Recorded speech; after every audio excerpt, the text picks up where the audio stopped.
down the hammer and pick up the pencil. You're about to listen to The Savvy Radio Show. Learn from real-life real estate investors, experience revealed with the Savvy Landlord as your host.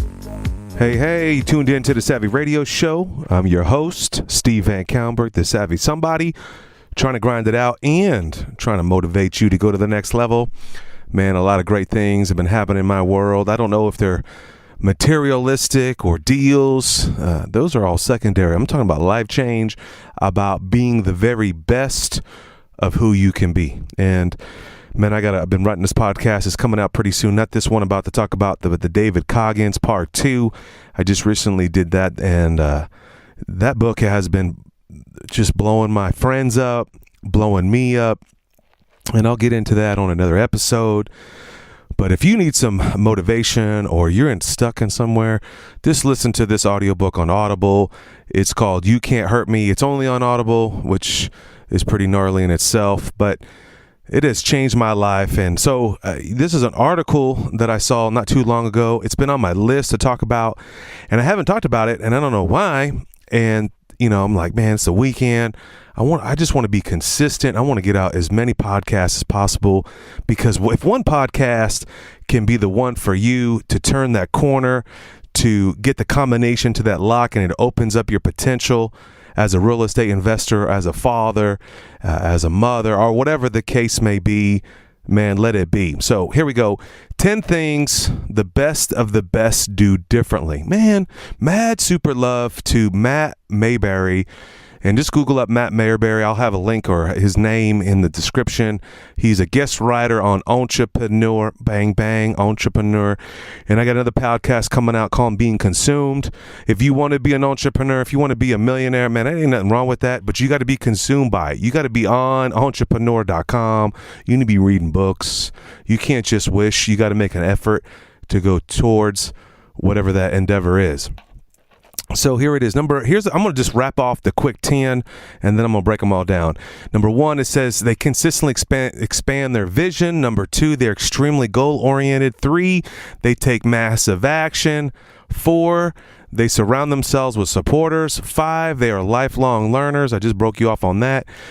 6, they serve others. 7, they work harder than anyone else. That's what I'm doing right now. Number 8, they don't let failure stop them from taking action or trying something new. Oh, number 9, you may need that one. They believe in and work towards a vision or mission that is bigger than themselves. And that's what's going on in my world. And number 10, they never give up. All right, so you got to expand your vision. Number 1, they constantly expand your vision. So, man, I have these goals and I achieve these goals, but my vision has been snappity-tappity. It's not big enough. And so you got to hang around bigger people. You got to have bigger vision. If you can't come up with it, you call me, call your homeboy, say, yo, what vision do you have for me? And so, I have a friend of mine that's much larger than me, and, we're working on our goals together, which is kind of cool, right? When you work with other people and you spend time with someone, you gain something from them. And it may be just an encouraging word. It may be just an idea, a business model. Or it could be their vision. And so I was writing, I was like, man, this year, 2019, I'm trying to make $300,000, and I'm trying to do it through an entity called Savvy Investors, which has never been done before.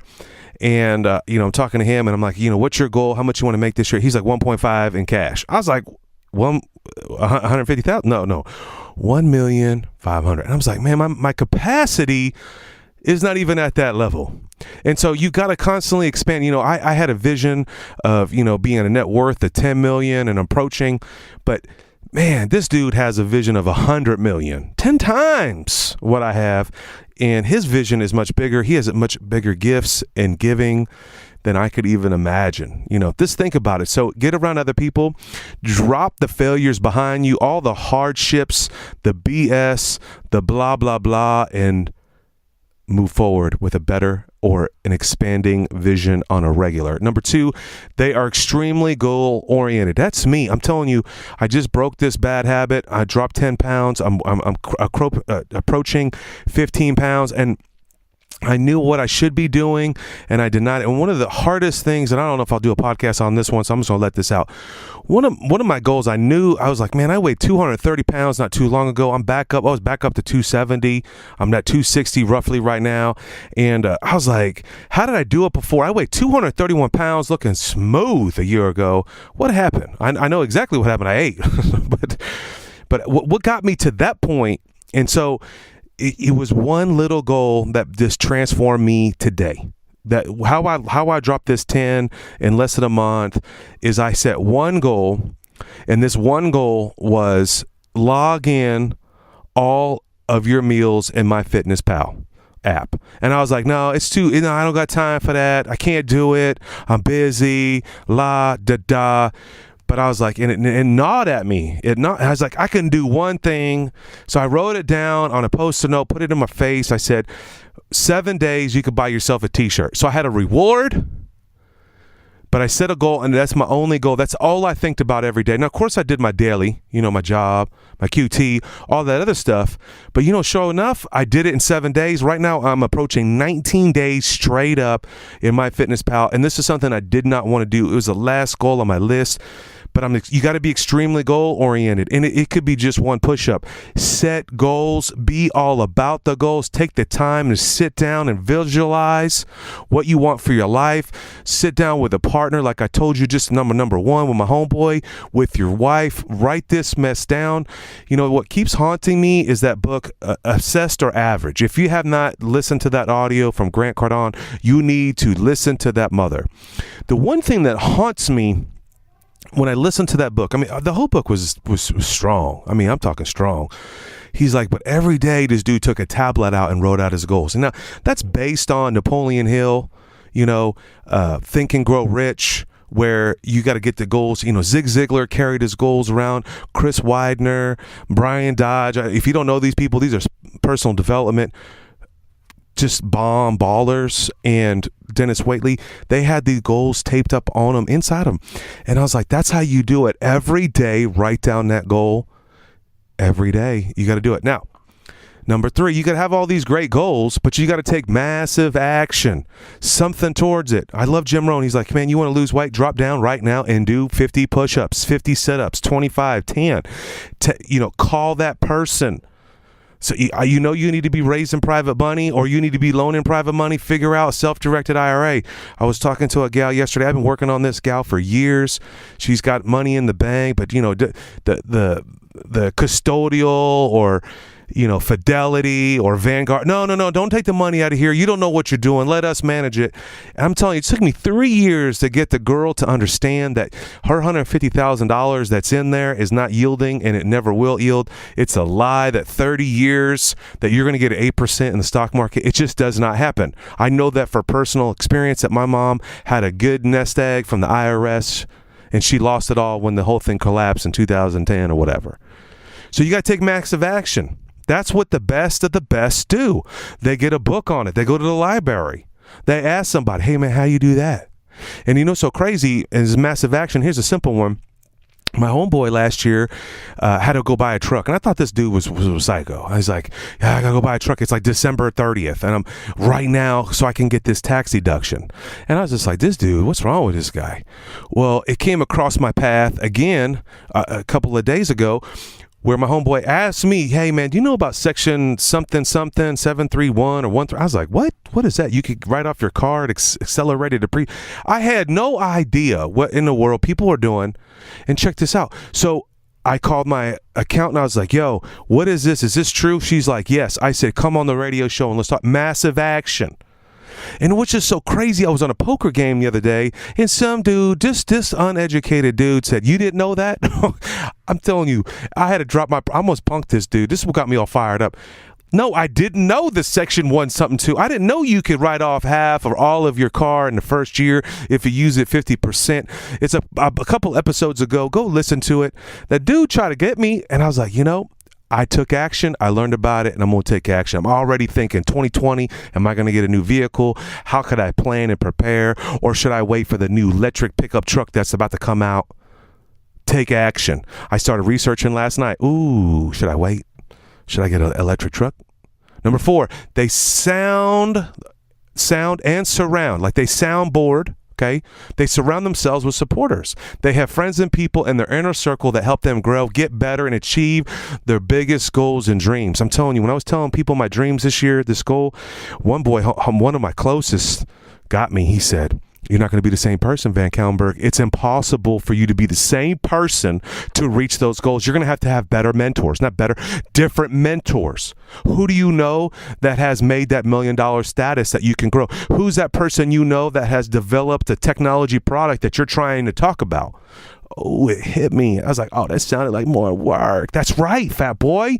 You got to do more work. You got to put it in. You got to find the supporters that are going to help you with your goals and your dreams. It could be a mentor. You might even have to hire somebody. It may cost you $600. It may cost you a G, but you got to hire somebody if you can't do it. My wife broke it off to me yesterday. I was telling her I got this new client and I'm working with it, and I don't know if this dude can afford me. She's like, "Steve, that's not your responsibility. Some people might have to pay to grow. It may be their last dollar, but you can help them transform them." I was like, oh, she got me. See, it's none of my business where you're at with your money, right? What's my business is my own business. Focus on my own business. And you can do it. And I can help this individual. Go hire somebody. Go trade with somebody. Many times my first mentor, "Can I work for you for free? Can I come over? Can I just ride with you? Can I analyze some deals for you? Yeah. Or can I go to a property with you and I'll pick up the trash? Do you have any houses you need me to pay?" I'm serious. How bad do you want this, mother? You could listen to this podcast all day and feel good about, I don't want to do it. But see, people don't know I grinded out. I had nothing. I sold everything. I was homeless. I did this. You can do it, but it's going to be hurt. It's going to be pain. Now, I had the right people around me. You know who they were? They were books. Napoleon Hill, Dennis Waitley, Zig Ziglar, Brian Tracy, Les Brown. You have greatness in you. You need to hear that today. Maybe this one's for you. I don't know why I've been hanging out on this podcast. I wrote this podcast a while back, and this has been in my face. Maybe it's you. You need to hear those words. You have greatness in you. That's not me. That's Les Brown, but I'm telling you, it's in me. That's all I've been listening to is Les Brown. Sometimes you got to David Goggins. You can't hurt me. You got to have your mind. You have to callous your mind. I heard today, I was listening to this thing called the cookie jar. Oh, I don't even want to break it off. You need some cookies in your cookie jar to motivate you. 1 more mile. Made a t-shirt. 1 more mile. That's all I need. 1 more mile. Surround yourself with the people that's going to give you the 1 more mile. The best of the best, I'm telling you right now, they're lifelong learners. And I'm proud of you even listening to this, okay? I don't even know how many followers I have. It doesn't matter, but you're the select few. A lot of people don't even know nothing about me, and that's okay. I'm not trying to be somebody, but I'm trying to be somebody in your world to make a difference. And I hope that you're listening to this, and I hope you're gonna break off and you listened to a couple of days ago that you can be a coach. You can transform your life so you can help someone else's life.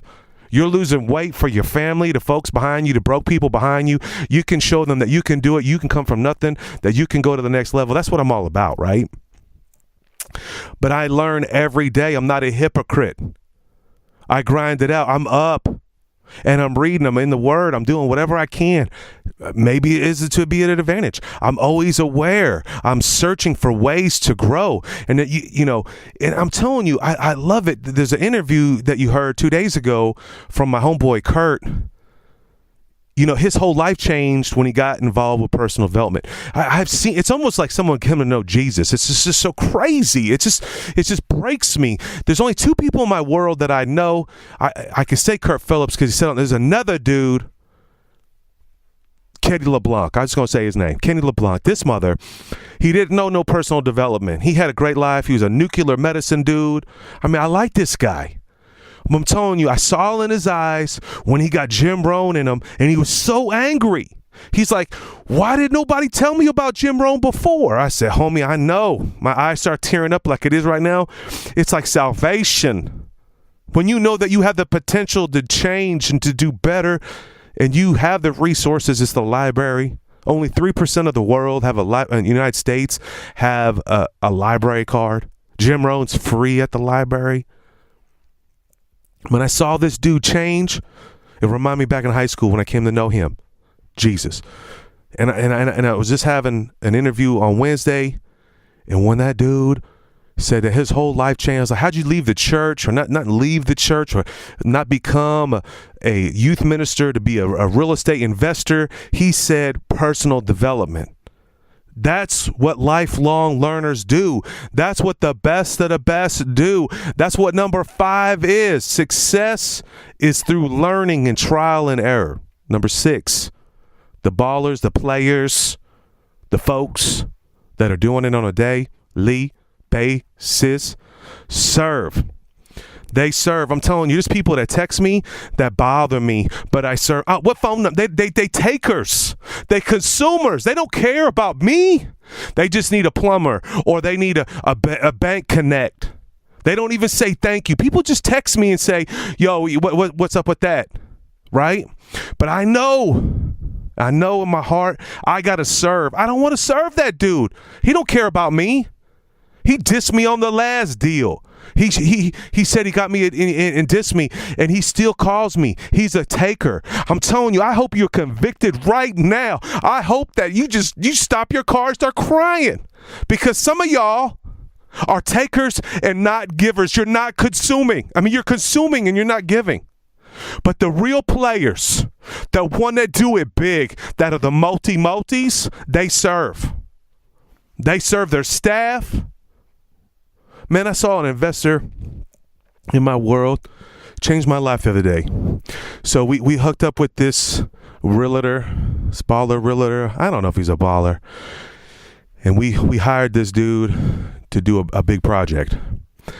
And dude came down, gave us a song and dance, gave us a celebration party. Oh, we gonna be big.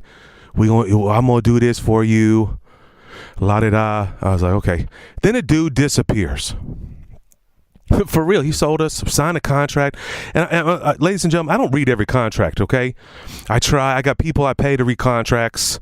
But I read this contract because my homeboy asked me to read this contract. So I'm reading this contract. And I'm putting all these contingencies in for my homeboy. I'm like, nope, this is how it needs to be. This dude needs to do this. He needs to give us a weekly report, because this is a $1 million property. We're not playing around with this game. We're not sitting back while this guy gets a listing. And so we grinded out for about an hour and a half on this contract. Cool, we feel good. We high five. We send it to the dude. He signs the contract. Crickets. Straight up crickets. Dude disappears like he got the largest listing of his life, I guess. I don't know. He went to celebrate. So we called another homeboy that introduces us to homeboy. He said, hey, what's up with your friend, man? He dissed us. Oh, homie. His wife is ill. I was like, oh, at least he could have said, I get it, man. My heart broke. Not ill, like bad, but just like not feeling well. But the other investor, the one homie I was advising, this dude gets up and drops $75 and sends that realtor flowers in his wife's name. Not only this baller homie did it he put my name on there too. Now I'm gonna tell you right now, that would have never came across my mind. Hey, this dude dissed me, promised me to do something, said he would do something, didn't do it, and then this other investor that I'm partnered with sent him some $75 flowers. That's servanthood. And I can tell you more deeper part of what happened and how crazy it is. I mean, I'm not saying anything has come good of this, but that dude served. That's why he's a baller.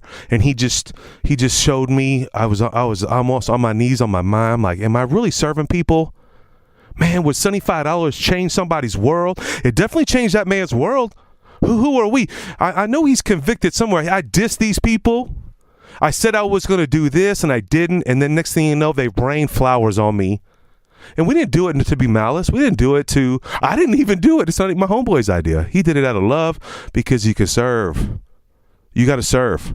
I'm telling you, a thank you card can serve somebody. A door of opening, of reply back can serve somebody. Number 7, we work harder. Oh, I said we this time. They work harder than anyone else. Many people think that they are just lucky or privileged, but the truth is that great percentage of men and women who are on the top of their game, dominating their area, are outworking everybody else.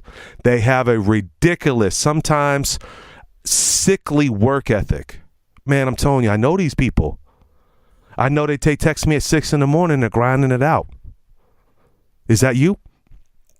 Or are you going to hit that snooze button one more time? Are you truly going to make a commitment to be the very best? Or are you going to sit on the sideline and live someone else's dream when your dream is right in front of you running away? Work hard, work hard, work hard, and smart.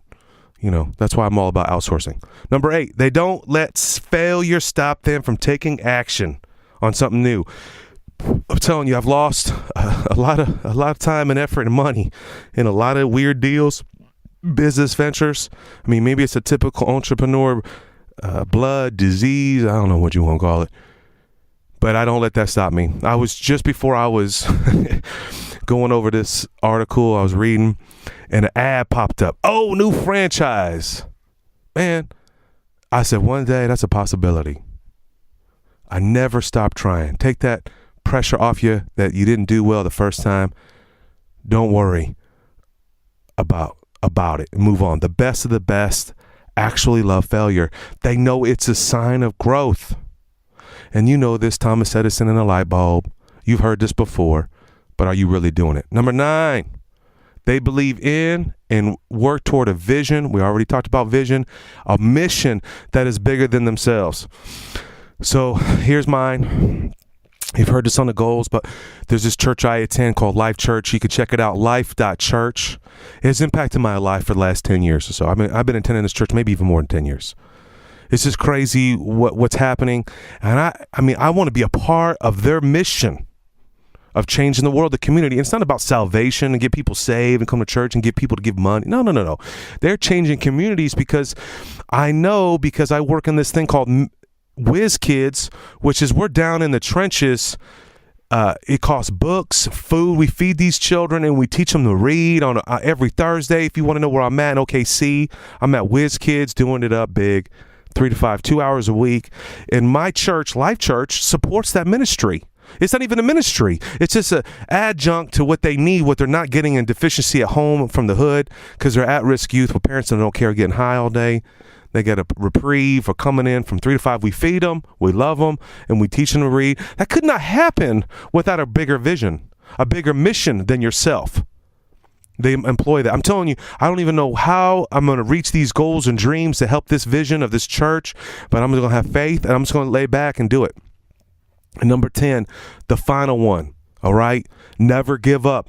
I'm telling you right now, I told y'all, if you listen to my podcast and my goals, I'm going to run a marathon, and I'm telling you, 2 weeks in this year, 2019, January, man, I got plantar fasciitis, whatever the F it is.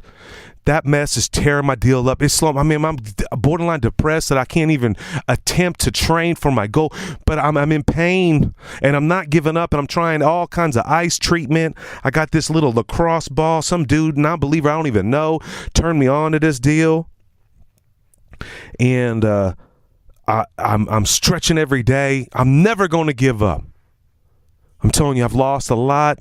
I've gained a lot, but I'm never going to give up. That was your number 10 is what you need to do. Don't give up. Make that phone call. Write that goal down. Connect with somebody else. Fight the fight to win. Watch the flipping movie Rocky. Man, I'm all over this David Coggins thing. You Can't Hurt Me. I talked about in the beginning. Get back to it. He said the Rocky movie took that. This pushed him through. The Rocky movie. Investor Weekend is not far off, with over 10 information sessions to increase your portfolio.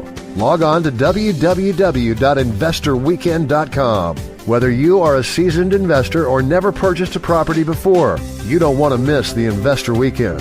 Join us for a powerful, knowledge-packed weekend with over 10 informational sessions that are bound to enlarge your real estate investments. You will hear from the best national and local real estate investors that will share practical and relevant experiences with you, the investor.